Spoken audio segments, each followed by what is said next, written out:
Good morning, good afternoon, good evening, everyone, for taking your time to join this session. I hope I can complete whatever points that I wanted to bring up for our discussion today well within time. So we can have some time left for few questions that I can take. And as Setelu mentioned, I'll be happy to take any further questions if we are not able to discuss them today over the LinkedIn platform. Um, I am Haripriya. I work for DXC Technology.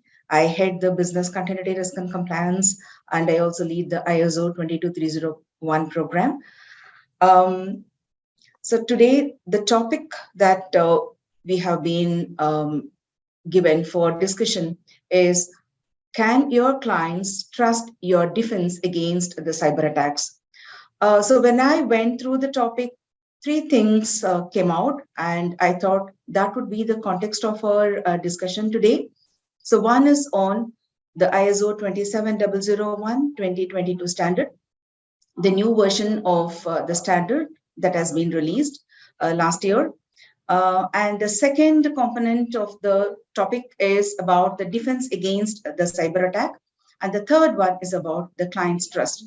So we can set this as the context of our discussion today, and we can see from this standard standpoint what is different from the 2013 version that the 2022 version has brought in scope, and what are all the controls that could possibly support against the cyber attack. We can have a look into a couple of them, and what it means to build the client's trust in the context of the standard and the defense against the cyber attack.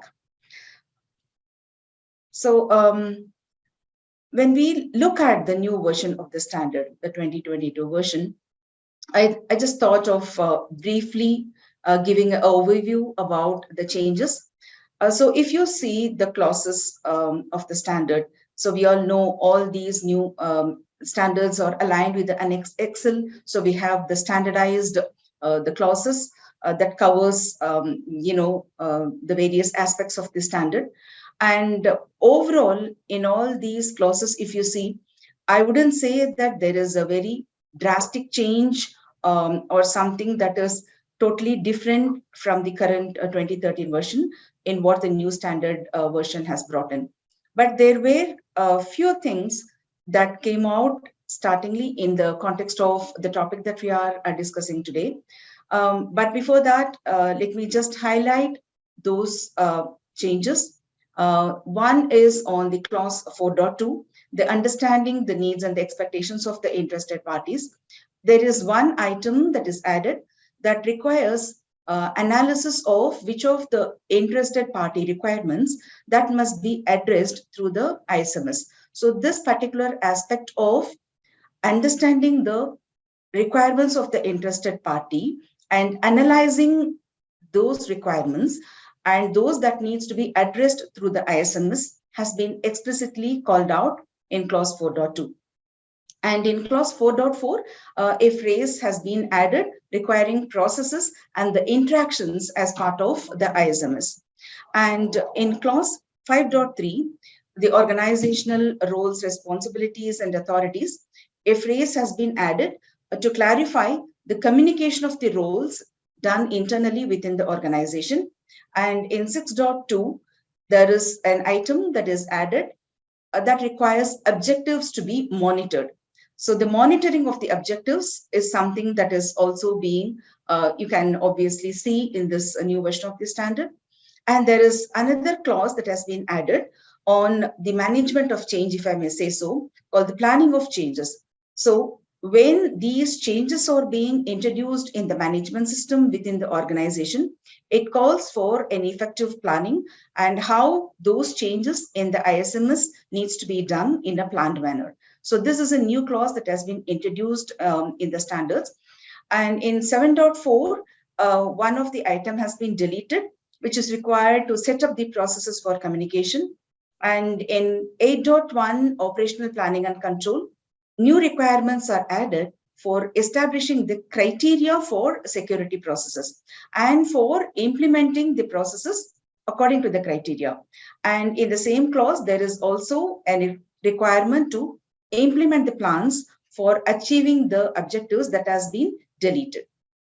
Now, in the clause 9.3 management review, there is a added item that clarifies that the inputs from the interested parties needs to be about their needs and expectations, and that needs relevant to the ISMS. So this has to be part of the management review. And in the clause 10, there is no change, but there is a swapping of the items within the subclauses. So overall, if you see from the standard, there is not drastic change, but there is rephrasing of some of the requirements.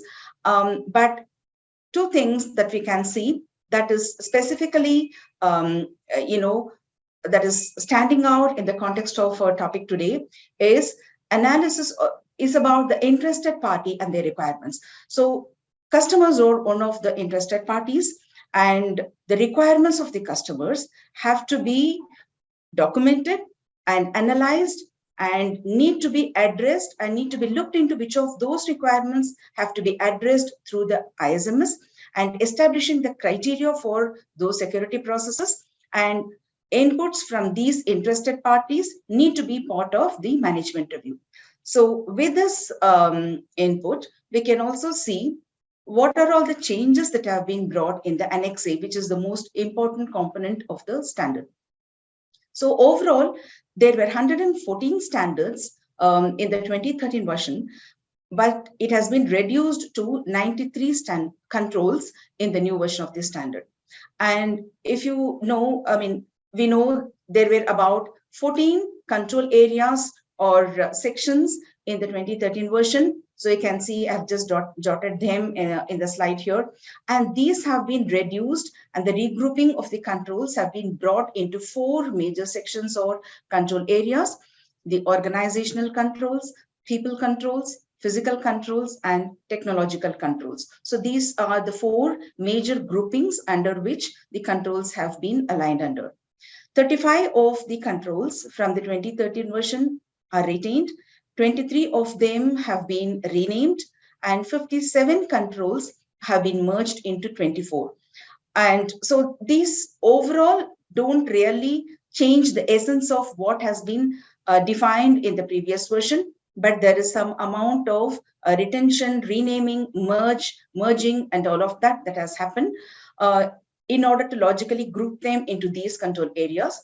And there is one control that has been split into 2. We will have a look at that.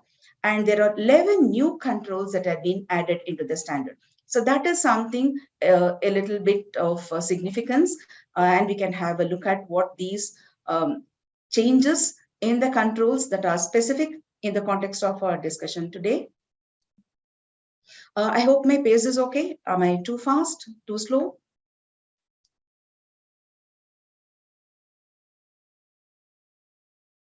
Am I audible? For me, it's perfect. Yes, audible. For me, it's perfect. If anyone has any comments, you can use the chat box. Yes, perfect. Okay, thank you. Okay, so if we can have a look at the control that has been split, there was one control, A.18.2.3, the technical compliance review. So that stated information systems shall be regularly reviewed for compliance with the organization's security policies and standards. So this is regarding the review process that needs to be established to ensure the information systems are in compliance with the organization policies and standards. But now this has been split into 2. One is 5.3.6, which largely is aligned with the same requirement on reviewing the organization's implementation and the controls with reference to the organization's information security policy or the topic specific policies, the rules and the standards. So all of these shall be regularly reviewed is what has been introduced as 5.3.6, and as 8.8, management of the technical vulnerabilities. So this also calls for analyzing the technical vulnerabilities of the information system, and it calls for gathering information about such vulnerabilities of the information systems, and these has to be analyzed, and the organization's exposure to such vulnerabilities. So what are all the threats that can exploit these vulnerabilities? That needs to be evaluated and appropriate measures shall be taken. So these two are complementing each other to meet with the requirement of the 18.2.3, and they have been split into two. So essentially, there is an emphasis on having organizations, policies, rules, standards, as part of the information security management system, and then establishing, identifying the vulnerabilities in the system, and obtaining the information about those technical vulnerabilities, and analyzing them and evaluating them, and also taking appropriate measures to address those vulnerabilities. And if we look at those 11 new controls that has been introduced, so let me just go through those 11 controls, and then two of them relate to the topic that we are discussing today. So one is very significant on the threat intelligence. So a control 8.5.7, threat intelligence, this has been introduced and states information relating to the information security threats shall be collected and analyzed. Let me just try to remove this.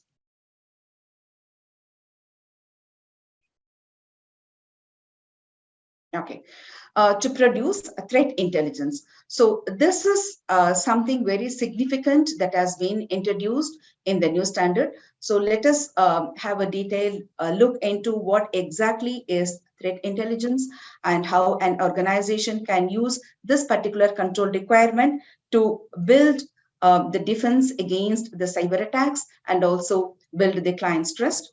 The another control that has been introduced is 5.23.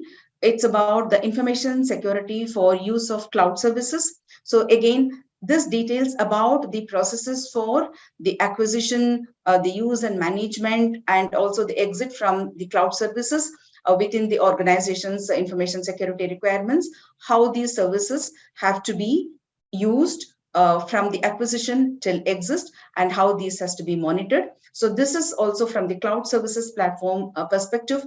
This has been specifically introduced.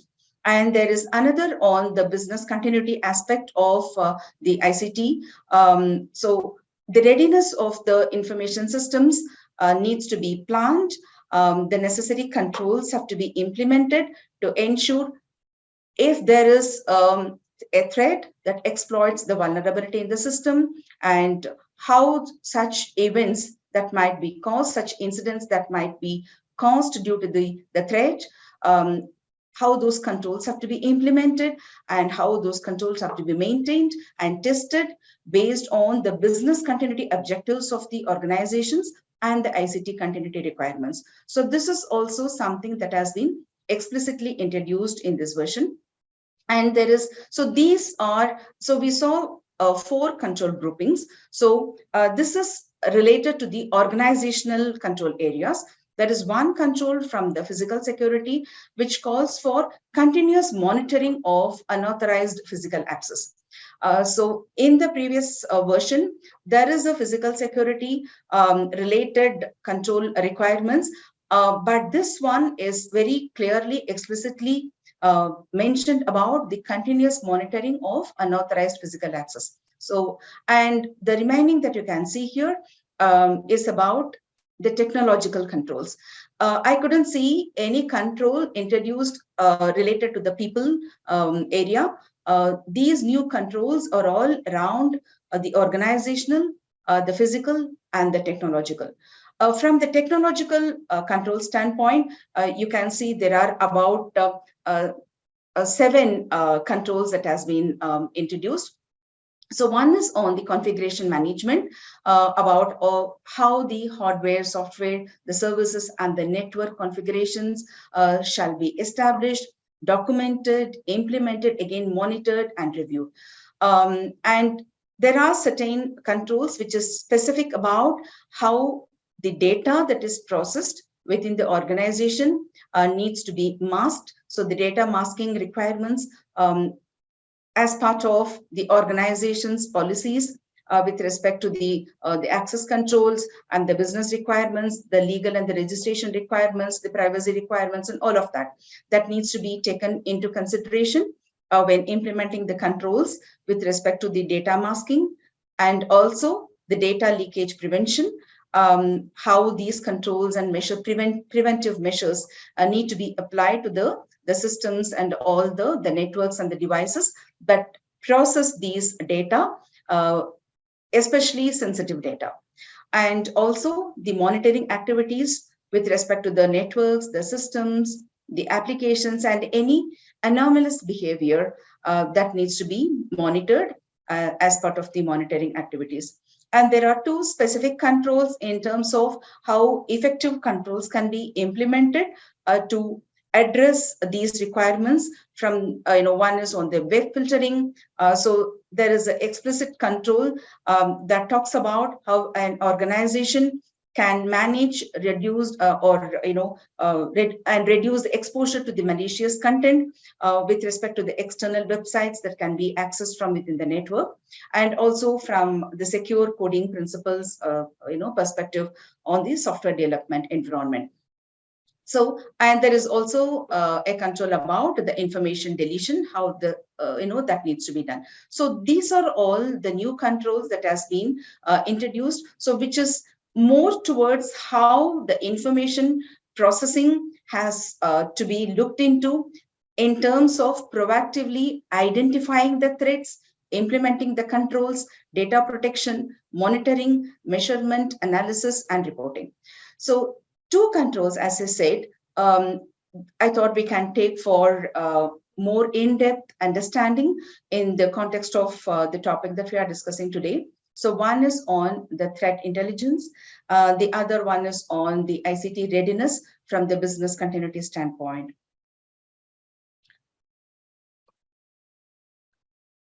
Okay.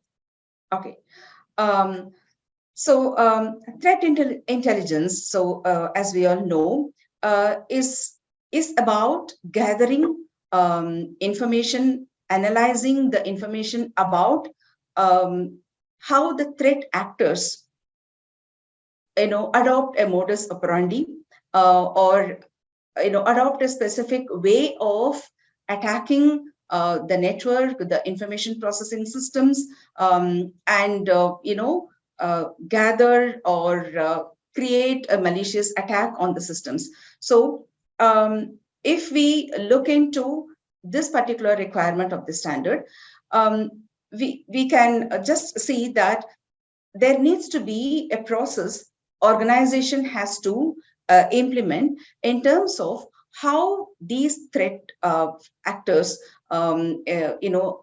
these possible threats can be, evidence-based information can be gathered within the organization, internally as well as externally. And for example, if I was just thinking if I can give a real-time example, maybe a layman example kind of a thing. Let us assume a community, a city or a town where there are, millions of people residing. And within the community, there is an incident that is being reported that, a certain person seems to be gaining entry into a house by, maybe by ringing the doorbell. And, when the people open the door, they just exploit the vulnerable nature of the people by demonstrating a situation where they need certain help, or they hold on to a kid who is crying and they need help. And people who are vulnerable and who want to respond to that situation, believing that it is true, and the doors are open, and the person is able to gain entry and attack and take away, whatever valuables and pose some threat into the household. Now, if this person is able to do this in multiple places, then we see there is a modus operandi that is being adopted by the person. And when several people start getting affected by this kind of an act, which is motive based, then that gets reported to the legal authorities, the police. And once an investigation starts and they say that there is something happening in the city, and some group of people or an individual is adopting a certain method to gain access into vulnerable households, and then do some looting or pose some threat, then that information is gathered. There are evidences for such incident that is being happening, and proactively to prevent these people to go and further attack other households, an announcement is being made by the police. So we also receive a lot of information, in SMS nowadays or in WhatsApp, saying this kind of, threat is being, adopted. This kind of modus operandi is being adopted by people who have this malicious intent, and people are warned to take adequate measures, and take some, impose some controls. And in this case, they are advised not to open the door and check before they can even further allow such people to gain access. So if we take this kind of a real-time example that happens all over the world, so here we know that there is a ongoing activity, there is a threat, and there is some amount of evidence-based information how this particular threat operation is being executed, and what exactly people or can do in order to further prevent this kind of activity from happening. So if we apply this kind of analogy in the information processing systems, so there are external platforms that can provide this kind of information based on the lot of incidents that is happening, the cyber attacks, and which are context based, which could be situation based, and these information which are available externally can be gathered from the sources, from the authentic sources. And internally within the organization, there may not be intentional attack, but there could be a lot of unintentional attack. So if these information, as and when they are available, when gathered, they can be stored in a centralized location. So the first thing is to keep identifying these kind of threats that are happening in the world based on the statistics, based on the information that is available. And these information around the threat need to be gathered and collected in a centralized location. So this could be called a threat intelligence platform.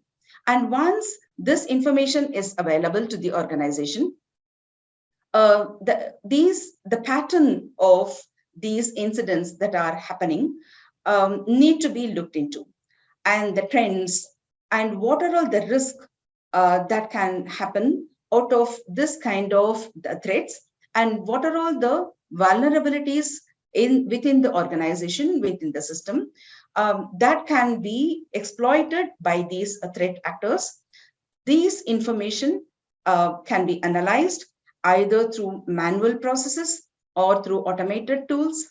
And once this kind of a pattern and the trends are observed, an actionable item can be taken, and the risks that are arising out of these kind of the potential the threats and the risks can be mitigated by implementing the appropriate controls. So, and once this is reported to the the organization, this has to be further disseminated to the relevant stakeholders, if required to the customers as well.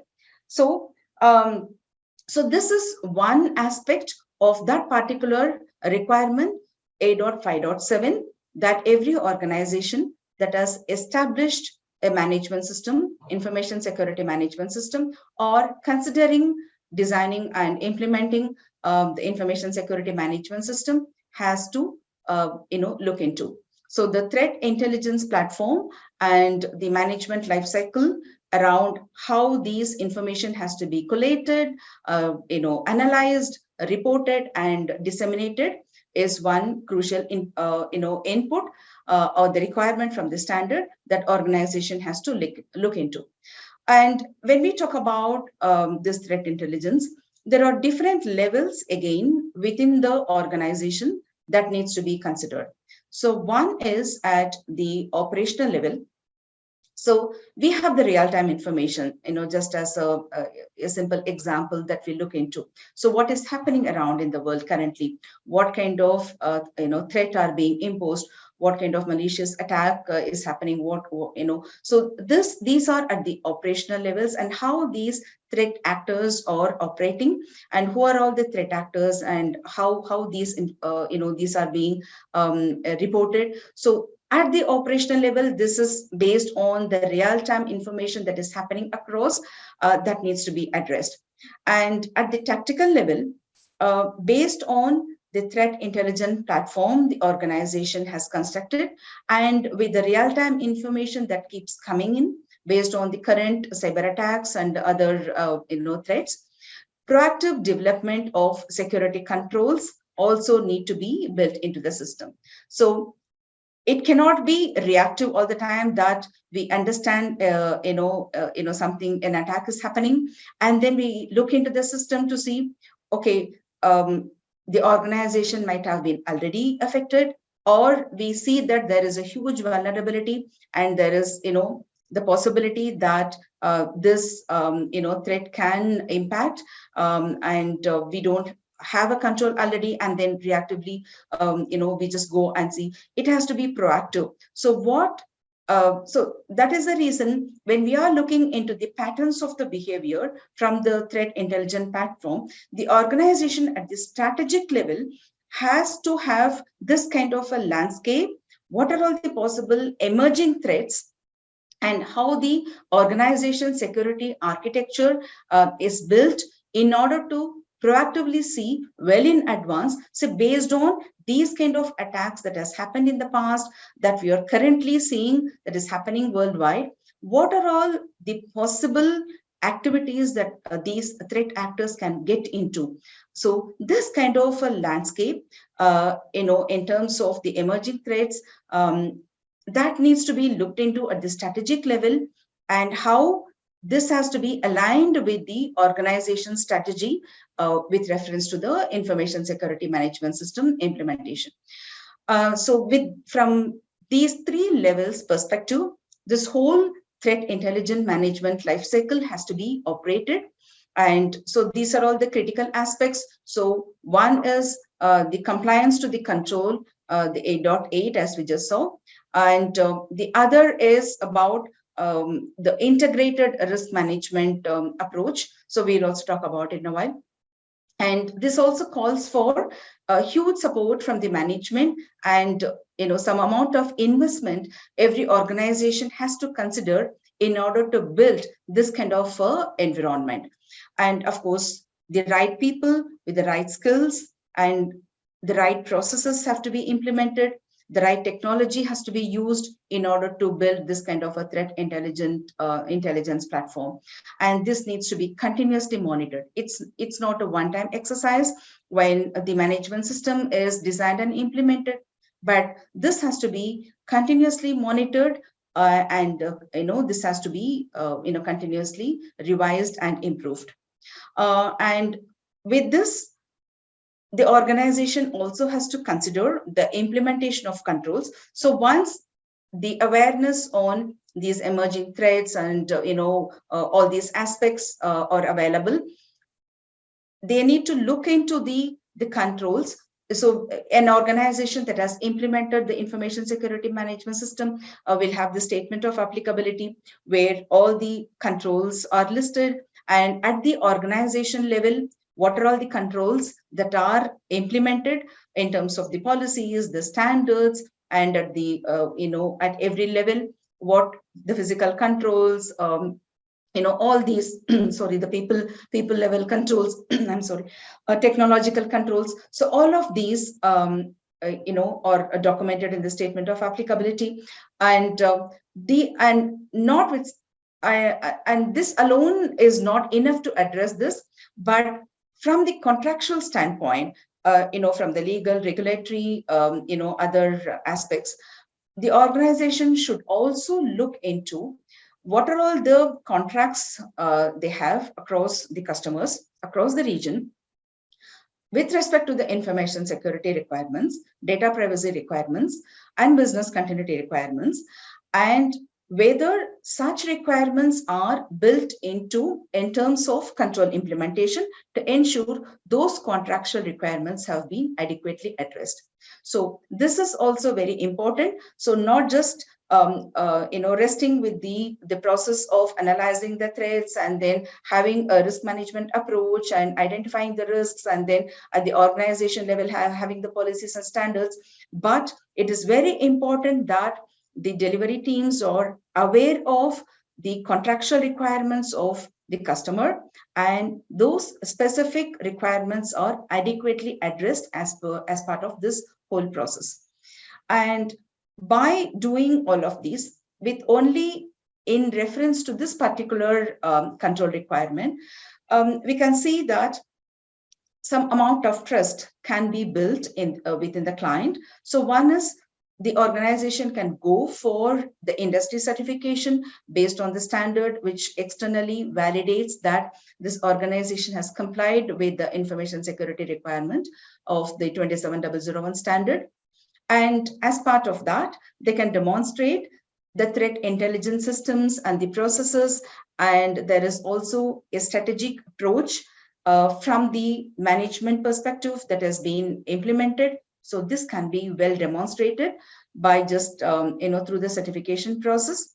And with this, there is a formal risk management system that will get implemented, and the risks will be mitigated. So this can also be demonstrated. And if the organization can also demonstrate that the contractual requirements have been taken into consideration by sharing with the customer that the understanding that these are the contractual requirements, and the organization have effectively implemented these controls through these processes, and by sharing the reports and periodical feedback. And that is where the interested party requirement, the clients being one of the interested parties, the organization is able to demonstrate that they have taken into consideration these requirements, and as part of the implementation of the management system and the related certification, these effective systems have been implemented, the risks are mitigated, the controls have been implemented, and there can also be a periodical review. And if, in spite of all these controls being implemented and continuously monitored, if there is an incident, then that can be transparently reported to the customer, to the extent of how the contractual agreements are in place. That can also build largely the trust in the minds of the customer that the organization is really serious about the requirements of the customer, not only from the delivery standpoint, from the SLAs and other aspects, but also in terms of how the information that is being processed, has been taken into consideration. Apart from all of these things, one important aspect is the employee awareness and trainings. So this is very important because behind all these effective systems and processes are the people. The people should be aware of all these requirements and the organization's policies, and what especially if there is this kind of a threat intelligence platform, and how these are analyzed, and how these controls are implemented, and the related trainings, and when there is an incident, how employees have to respond to the incident, and what are their roles and responsibilities. So if this kind of awareness is built, and this can be demonstrated to the customer that the employees are, and especially in the context of worldwide organization getting into the hybrid model, or organization like DXC have taken the virtual first as the approach, where people work remote. This is much more gaining significance that the clients have to be informed about how effectively these controls are in place, especially in such context of people working outside of the organization network, but still they are made aware of these controls, and thereby if there is any incident, that will also be reported. So this is one aspect of the standard I thought I would take for our discussion, which we can demonstrate to the customer in terms of how the organization can build defense against the cyber attack, and thereby demonstrate to the customer and build their trust. The second aspect that I thought I would take from this standard is on the A.5.3, which is on the ICT readiness for business continuity, how the organization need to plan, implement, maintain, and test based on the business continuity objectives, their continuity requirements. So again, this particular control has to go through a certain life cycle around the business continuity. So if the organization is also looking into implementing the ISO 22301 standard, the latest, the 2019 version that we have, this will get formalized into the system. And if you can see, these two management systems always go hand into hand. Like if an organization is considering implementing these two ISO standards and the related management system, and thereby the certification, an integrated approach has to be in place. So when we talk about the business continuity aspect, so there is again a certain life cycle that has to be adopted by the organization. So one is identification of the critical business systems and processes. So this is the starting point of what are all the critical business processes that are being performed. Probably if the organization is offering or delivering services out of multiple sites, multiple locations, or multiple countries across region.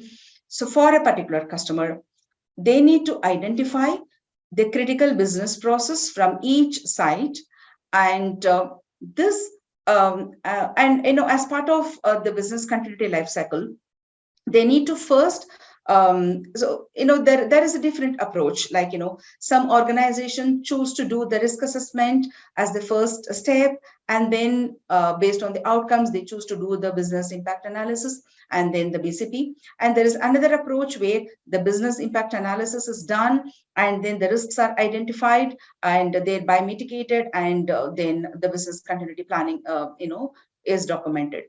So if the organization has effectively implemented the threat intelligent management lifecycle, then there is enough amount of information that comes out from that aspect, and also from the other aspects of the broader aspects of the flood, fire, flu, and fury, under which any kind of incident that can impact the continuity of services can be aligned into.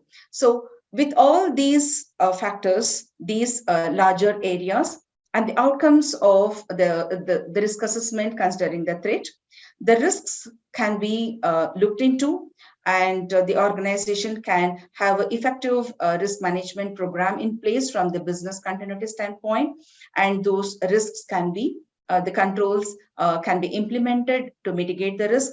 Or if they see a specific situation where still there could be a residual risk of posing impact to the continuity of services, then that needs to be taken forward with the customer, and they need to discuss with the customer on the outcomes of the risk assessment, and that needs to get into the business impact analysis process.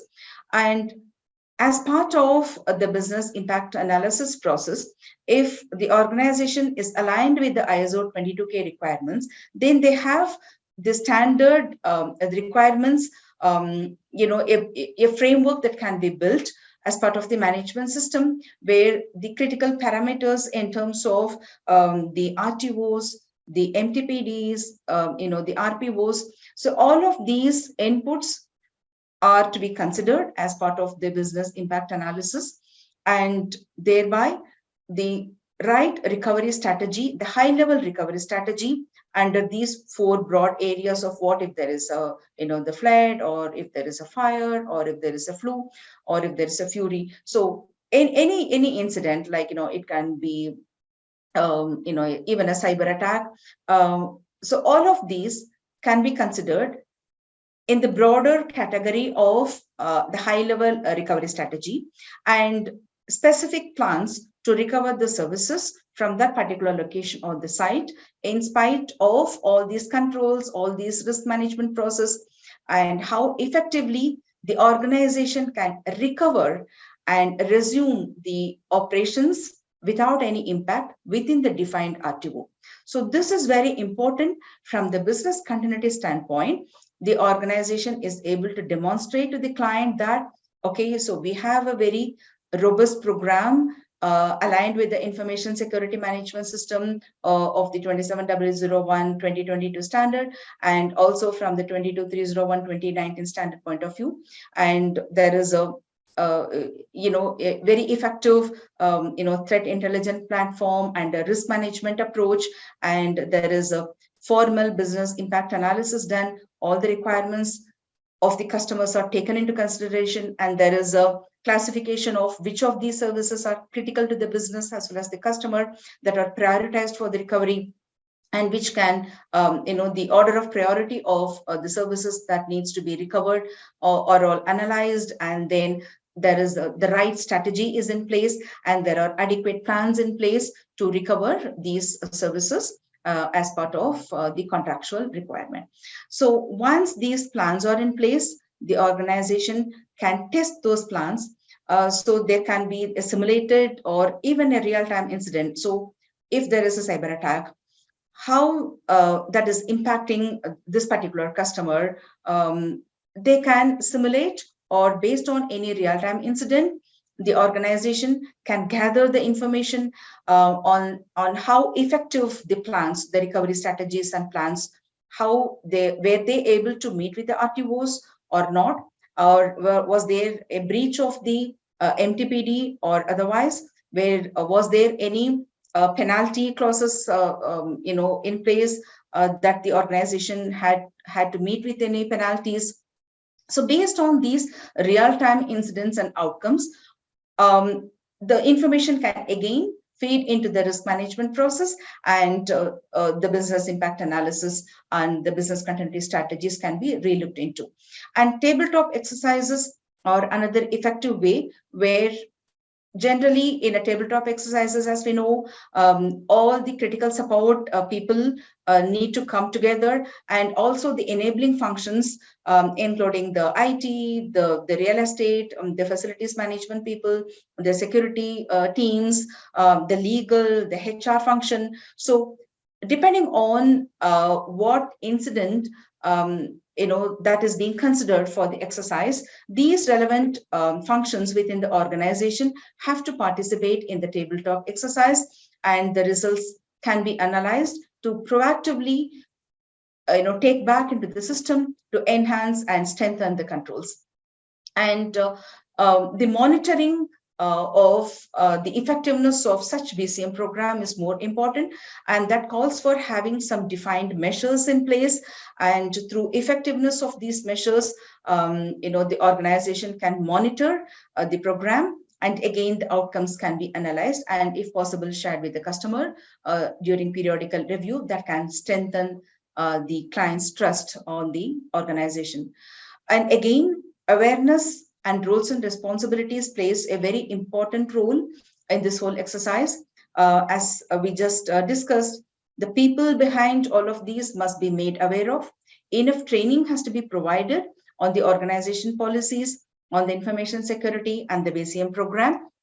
And people must know what are their roles and responsibilities prior, during and after disruption. So this is very important, so that when an incident happens, or when there is a disruption, the organization can invoke the CMTs, the incident management process, the crisis management process, the crisis management teams can be in place. So all of these, but the people must be aware of, okay, there seems to be an incident, and what is my role and what am I supposed to do?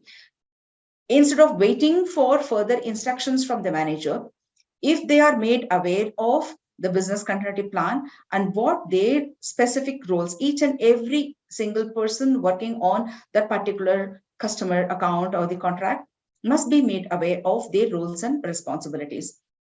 And thereby, the organization can again build the client's trust by demonstrating that they have the robust business continuity management system in place. And if possible, the clients can also participate in the BC exercises and test.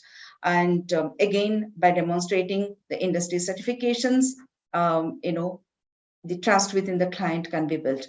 So again, as we just discussed from the previous, control standpoint, the continuous monitoring of the program, the people, process, and technology behind all of these systems, and again, the management support in terms of investments, providing the resources is very important. And one important aspect again is on the integrated risk management approach. So the business continuity related risk management and the information security risk management cannot operate, separately. There has to be an integration of these management system and the processes, and holistically, the organization has to provide the support and continuously monitor the processes and the systems and the outcomes, and demonstrate to the customer to build the trust. So I thought I could take these two controls for a discussion today.